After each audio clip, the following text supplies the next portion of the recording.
but it's probably best to allow citizens, local governments to come up with a framework of how best to deal with things.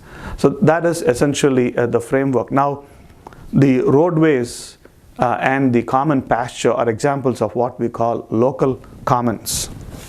That is, these are very local in size, geographically, and they're also local in terms of scope. Local governments, people locally can address them.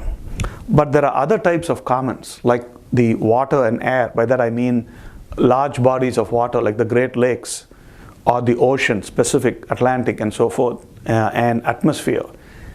These are commons which are very large. There can be perturbations or disturbances to these commons that can be caused by a few actors around the world, but can impact all of us.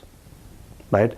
For example, in Mexico, there is this crop burning process that happens. I'm not sure, maybe in May or June. When that happens, the air quality is visibly poorer in central Texas. This is happening by some farmers in Mexico, but yet it impacts people here. If there should be a problem in the Great Lakes on the Canadian side, it's not going to spare the people in Wisconsin or Michigan and so forth.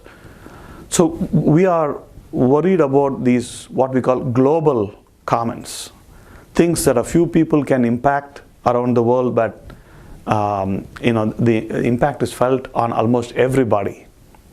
And a lot of this impact is due to societal action, mostly human beings, right?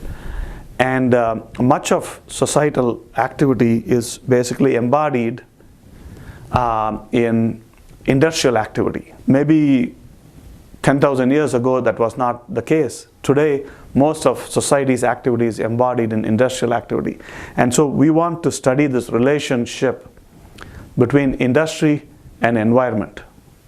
In fact, the global commons. That is the focus of this course. A systematic study of the relationship between industry and environment that would help suggest better courses of action for industrial activity moving forward so that we have a sustainable world.